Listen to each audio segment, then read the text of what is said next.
Kundavai tuition சார்பா எல்லாருக்கும் என்னுடைய பொங்கல் நல்வாழ்த்துக்களை தெரிவிச்சுக்கிறேன். Scope of economics, subject of the economics refers to the subject matter of economics. So scope of எக்கனாமிக்ஸ்ல வந்து சப்ஜெக்ட் மேட்டர் என்னன்றது நமக்கு இப்போ தெரியும். அதில் என்னன்னு பார்த்தோம்னாக்கா ஆர்ட் ஆர் சயின்ஸா, economics is an art or science அப்படிங்கிற அந்த வாதத்துக்கு இப்போ வந்திருக்காங்க. இப்போ என்னன்னாக்கா எக்கனாமிக்ஸ் இஸ் சயின்ஸ் அப்படின்னு சொன்னா அது பாசிட்டிவ் சயின்ஸா இல்லை நார்மேட்டிவ் சயின்ஸா அப்படிங்கிறத இப்போ நம்ம வந்து பார்க்கலாம். ஸோ பாசிட்டிவ் சயின்ஸா இருந்தால் அது எப்படி இருக்கும்? So economic positive science deals with what it is, means it analyzes a problem on the basis of facts and examines its causes. For example, the time of price increase, its causes are analyzed. இப்போ positive சயின்ஸ்க்கு normative சயின்ஸ்க்கு என்ன வித்தியாசம் அப்படின்னு சொன்னா, positive சயின்ஸ்ல வந்து டைரக்டாவே ஒரு problem இருக்குன்னா அதை எப்படி அனலைஸ் பண்றது, அது எதனோட காஸ், அதோட காஸ் என்ன, அது எஃபெக்ட் என்ன, அந்த மாதிரி வந்து பார்ப்பாங்க. அதே நார்மேட்டிவ் சயின்ஸ் அப்படின்னு சொன்னா அது வந்து இப்படி இருக்கக்கூடாது, இப்படி இருந்திருக்கணும் அப்படி அனலைஸ் பண்றது தான் அதோட தன்மையா இருக்கு. ஸோ இப்போ பாசிட்டிவ் சயின்ஸ்ங்கிறது டைரக்டா நம்ம வந்து பார்க்கறது. அதாவது என்னன்னாக்கா what it is and means it analyzes the problem. So on the basis of facts. So எதனால அப்படின்னு சொல்லிட்டு அந்த ஃபேக்ட்ஸை வச்சுக்கிட்டு அதுலேருந்து அனலைஸ் பண்ணி கொடுக்குறாங்க. ஸோ ப்ரைஸ் ரைஸ் இருக்குது அப்படின்னு சொன்னால், ஒரு கமாடிட்டியோட ப்ரைஸ் ஏறி இருக்கு இல்லை டோட்டலாகவே இப்போ வந்து இன்ஃப்ளேஷன் இருக்குது அப்படின்னு சொன்னால் அது எதனால் வந்தது அப்படின்னு சொல்லிட்டு அதை அனலைஸ் பண்ணுறது தான் பாசிட்டிவ் சயின்ஸ். இதான் அடுத்தது வந்து நார்மேட்டிவ் சயின்ஸ் நம்ம இப்போ பார்க்கலாம். Next, normative science. On the other hand, normative science responds to a question like what ought to be. What ought to be அப்படின்னு சொன்னா எப்படி இருக்கணும் அப்படின்னு சொல்லிட்டு ஒரு சிச்சுவேஷனை வந்து கொண்டு வருது. So here the conclusions are not based on facts but on different considerations belonging to social, cultural, political and regional relations. So இந்த நார்மேட்டிவ் சயின்ஸை பொறுத்த வரைக்கும் ஏன் வந்தது, எதனால வந்தது, அந்த காசை வந்து கண்டுபிடிக்க மாட்டாங்க. ஆனா எதனால இப்படி இருக்கும், எப்படி இருக்கக்கூடாது அப்படிங்கிறத பத்தி மட்டும் தான் பேசுவாங்க. அது வந்து எதெல்லாம் இவங்க கன்சிடர் பண்றாங்க அப்படின்னு சொன்னா ஃபேக்ட்ஸ் அண்ட் அந்த இதில் வந்து எடுத்துருவாங்க. ஸோ ஃபேக்ட்ஸை பத்தி யோசிக்க மாட்டாங்க. பட் என்னன்னாக்க மற்ற பொலிட்டிக்கல், கல்ச்சுரல், சோஷியல், ரிலீஜியஸ் அந்த கன்சிடரேஷன்ஸ்லாம் பார்த்து அதுக்கேற்ற மாதிரி இதுக்கு வந்து கன்க்ளூஷன்ஸ் கொண்டு வருவாங்க. அதில் பார்த்தீங்கன்னாக்கா இப்போ positive science is concern with how and why, எதனால வந்தது, ஸோ அதோட காஸ் என்ன, ஸோ அதை எப்படி ரெக்டிஃபை பண்ணலாம், இல்லை எப்படி அதை மாற்றணும், என்ன பண்ணணும், அதுக்கு என்ன சொல்யூஷன் எப்படி கண்டுபிடிக்கணும்னு சொல்லிட்டு அதை பற்றி பார்க்கறது. ஆனால் நார்மேட்டிவ் சயின்ஸ் வந்து what ought to be, so எப்படி இருந்திருக்கணும், எப்படி இருந்திருக்க கூடாது, ஸோ இப்படி இருந்திருக்க கூடாது, இந்த சிச்சுவேஷன் வந்திருக்க கூடாது, இது இப்படி இருந்திருக்கணும் அப்படின்னு சொல்லிட்டு அப்படி பேசுறது. ஸோ அதுக்கு வந்து சொல்யூஷன் வந்து பார்க்க முடியாது. So an increase in example பாத்தீங்கன்னா an increase in the rate of interest under positive science எப்படி பார்ப்பாங்க அப்படின்னா why and how it can be reduced. ஒரு ரேட் ஆஃப் இன்ட்ரெஸ்ட் வந்து இன்க்ரீஸ் ஆயிருக்கு அப்படின்னு சொல்லும்போது இதில் ப்ரைஸ் இன்ஃப்ளேஷன் வந்திருக்கு. ஸோ ஏதாவது ஒன்றுனா அது எப்படி குறைக்கணும், எதனால அது வந்தது, ஸோ ரேட் ஆஃப் இன்ட்ரெஸ்ட் ஏன் ஜாஸ்தி ஆச்சு, பேங்க் இதில் இருக்கும் இல்லையா. ஸோ அந்த மாதிரி அதுக்கு வந்து சொல்யூஷன் வந்து கண்டுபிடிப்பாங்க. ப்ராப்ளம் முதல்ல என்னன்னு பார்த்துட்டு அதுக்கப்புறம் சொல்யூஷன் கண்டுபிடிக்கிறது. ஆனால் நார்மேட்டிவ் சயின்ஸை பொறுத்த வரைக்கும் இப்போ ரேட் ஆஃப் இன்ட்ரெஸ்ட் ஏறி இருக்கா, அது எதனால் நல்லதா கெட்டதா, ஸோ அப்படி பார்க்கறது, இருந்திருக்கணுமா வேண்டாமா, ஸோ அந்த பேசிஸில் தான் நார்மேட்டிவ் சயின்ஸோட அனாலிசிஸ் இருக்கும். இப்போ நம்ம அடுத்த டாபிக் நம்ம போயிடலாம். இப்போ நெக்ஸ்ட் டாபிக் பேசிக் கான்செப்ட்ஸ் இன் எக்கனாமிக்ஸ். ஸோ பேசிக் கான்செப்ட்ஸ் அப்படின்னும் போது நிறையா கான்செப்ட்ஸ் இருக்குது. அதில் நம்ம ஃபஸ்ட்டு வந்து இப்போ goods and services first and ஃபோர்மோஸ்டிங்காக இப்போ நம்ம வந்து பார்க்கலாம். ஸோ குட்ஸ் அண்ட் சர்வீசஸ் அப்படின்னு சொல்லும்போது எக்கனாமிக்ஸில் வந்து குட்ஸ்ன்னு சொல்லும்போது சர்வீசஸும் அதுக்கு வந்து அலைடாக அதை வந்து சேர்த்துருவாங்க. ஏன்னா ரெண்டுமே வந்து depends on satisfying human voice இல்லையா, அதனால.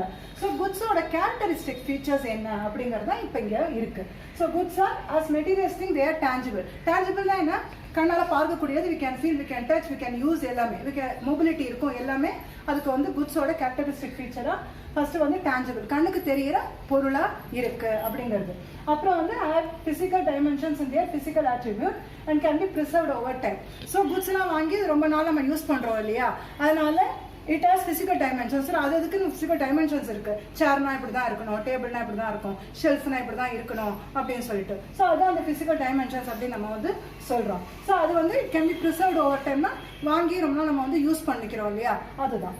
அப்புறம் it exist independently to their owner. So யார் வாங்குறாங்களோ அவங்களே வந்து அதை யூஸ் பண்ணுவாங்க. They become the owner for their particular good. அதுக்கப்புறம் ஓன்டு பை சம் பர்சன்ஸ் அதாவது ஓன் பண்ணிக்கிறது, அதுதான் வந்து owned by some persons. அடுத்தது வந்து transferable, easily transferable from one place to another, எங்க வேணாலும் அதை மூவ் பண்ணிக்கலாம், மொபிலிட்டி இருக்கு அப்படிங்கிறது தான் transferable.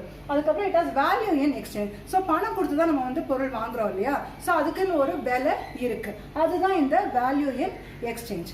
இப்போ அடுத்தது நம்ம கைண்ட்ஸ் ஆஃப் குட்ஸ் என்னென்னன்றதை இப்போ நம்ம அடுத்தது பார்க்கலாம்.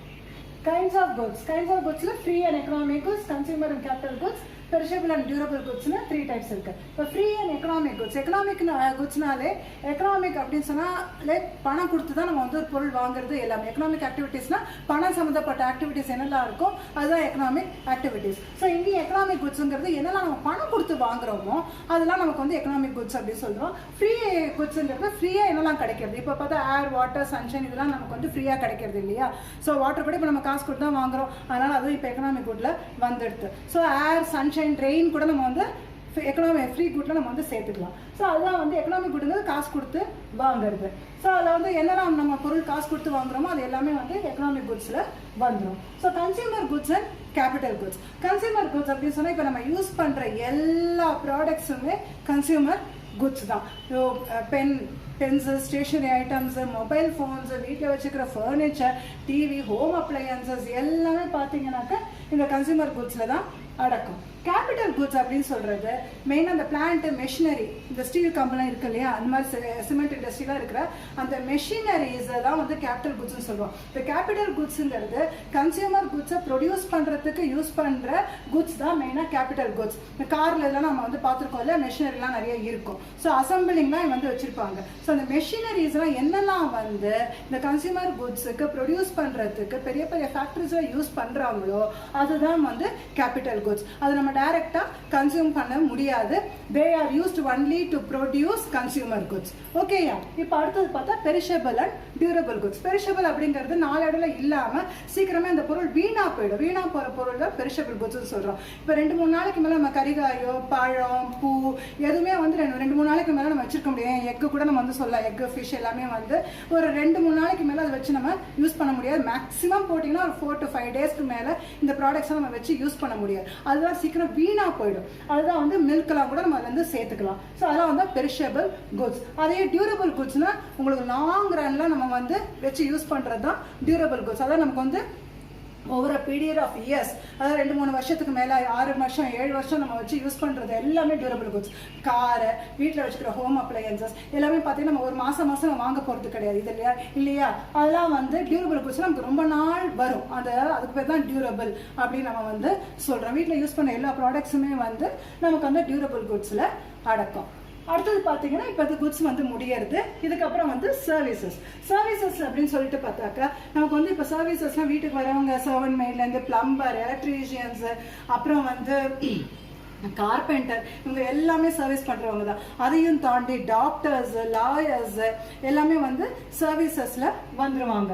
ஸோ இங்கே வந்து பாத்தீங்கன்னாக்கா இன்டான்ஜிபிள், அது வந்து கண்ணில் சர்வீஸ் எப்பயுமே நம்ம வந்து வி கேன் ஃபீல், அவ்வளோதான். அதுக்கு வந்து நம்ம வந்து கண்ணால் பார்க்க முடியாது, பட் அவங்க பண்ணி தரதுக்கான ஒரு வேல்யூ நம்ம வந்து கொடுக்குறோம், அவ்வளவுதான். ஸோ இப்போ குட்ஸ் மாதிரி இது வந்து நம்ம கண்ணுக்கு தெரியாத விஷயங்கள் இருக்கு. ஸோ என்னெல்லாம் ஃபீச்சர்ஸ் அதுக்கு இருக்கு அப்படின்னு சொல்லிட்டு நம்ம இப்போ பார்க்கலாம். சர்வீசஸ் வந்து இன்டான்ஜிபிள் கண்ணுக்கு தெரியாது இல்லையா.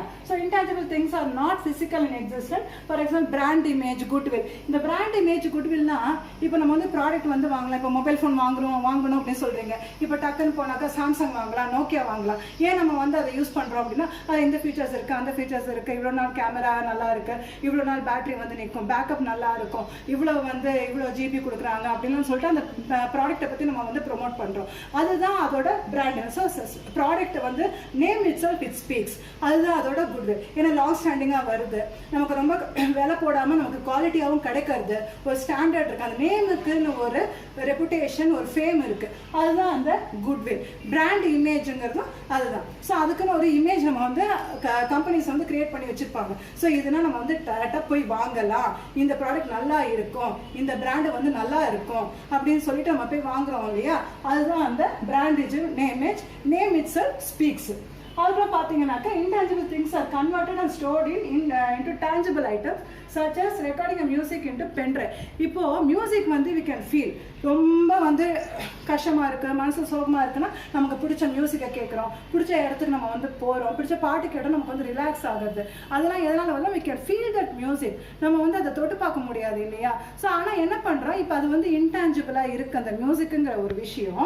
அதை வந்து இப்போ டேஞ்சிபிள், பென் டிரைவ், சிடிலாம் வந்து டேஞ்சிபிள் ப்ராடக்ட் இல்லையா, கண்ணுக்கு தெரிய ப்ராடக்ட், அதில் வந்து ஸ்டோர் பண்ணி அதை வந்து மியூசிக்கை வந்து ஒரு டேஞ்சிபிள் ப்ராடக்டாக நமக்கு வந்து விற்கிறாங்க, அதுக்கும் வந்து காசு வாங்கி விற்கிறாங்க இல்லையா. ஸோ அதுதான் வந்து they market as a good. So மியூசிக்குங்கிறது ஒரு இன்டேஞ்சிபிள் திங்காக இருக்கு. ஸோ அதான் வந்து சர்வீசஸ் வந்து இன்டான்ஜிபிள் அப்படின்னு சொல்லி சொல்கிறோம். அடுத்து வந்து heterogeneous are grouped on the basis of quality standards.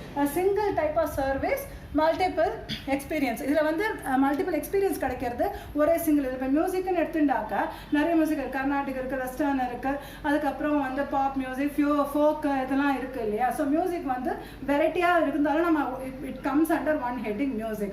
அதே மாதிரி தான் எல்லா சப்ஜெக்ட்ஸ்லாமும் நம்ம வந்து சொல்கிறோம். ஸோ இப்போ பார்த்தீங்கன்னா ஃபிசிஷியன்ஸ் அப்படின்னு சொல்லும்போது டாக்டர்ஸ் எல்லாமே ஒரேல வந்துருவாங்க. ஆனால் பார்த்தீங்கன்னா ஆர்த்தோ, டென்டிஸ்ட், கார்டியாலஜிஸ்ட் அப்படின்னு சொல்லிட்டு நிறைய டிபார்ட்மெண்ட், நிறைய ஃபீல்டு வந்து இருக்குது. So they all come under one head consulting physicians. So இந்த heterogeneousங்கிறது என்ன மல்டிபிள் சர்வீசஸ் இருந்தாலும் they come under one head அப்படிங்கிறது தான் இதோட மீனிங். இன்னும் 2 இருக்கு, அதை நம்ம இப்போ பார்க்கலாம். அடுத்த சர்வீஸ்ல வந்து inseparable from their makers.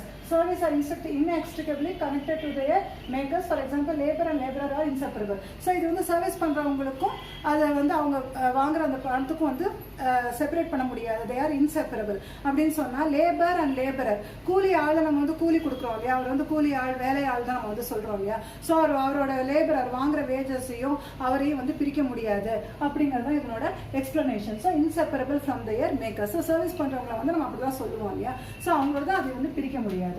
So அடுத்து வந்து பெரிஷபிள் சர்வீசஸ் வந்து அது வந்து லாங் ஸ்டாண்டிங்காக இருக்காது, அப்பப்போ நமக்கு வந்து வேலை முடிஞ்சிடும். அதோட இல்லாமல் இட் கேனாட் பி ஸ்டோர்டு. அது வந்து சர்வீஸ் வந்து ஒரு குட்டோ இல்லை ஒரு இன்வென்ட்ரியோ ஒரு அசர்ட்டோ கிடையாது. அதை ஸ்டோர் பண்ணி வச்சு நம்ம லாங் ரன்ல நம்ம யூஸ் பண்ணிக்கிறதுக்கு அது வந்து குட் கிடையாது. வந்து சர்வீஸ் அந்த நிமிஷத்தோட அதோட சர்வீஸ்ல அது வந்து முடிஞ்சு போயிடுறது. ஸோ அது என்ன எக்ஸாம்பிள் கொடுத்துருக்காங்க அப்படின்னு சொன்னாக்கா, ஒரு சினிமா டிக்கெட் வாங்குறோம்னா அந்த ஷோ முடிஞ்சோடனே அதை வந்து நம்ம தூக்கி போட்டுடணும் இல்லையா, அடுத்த ஷோக்கு அதை யூஸ் பண்ணிக்க முடியாது. கிரிக்கெட் மேட்சோ இல்லை ஒரு எக்ஸிபிஷனுக்கு போனாலும் சரி, ஒரு சர்க்கஸ் ஷோ போனாலும் சரி, இல்லை வந்து ஒரு கிரிக்கெட் மேட்ச் எதுவாக இருந்தாலுமே அந்த டிக்கெட்டுங்கிறது அந்த ஒரு பர்டிகுலர் டைமுக்கு தான் அதை நம்ம யூஸ் பண்ணிக்கிறோம். அந்த ஷோ முடிஞ்சோடனே அதை நம்ம தூர போட்டுருவோம், அதுக்கப்புறம் அதை வச்சுட்டு யூஸ் பண்ண முடியாது.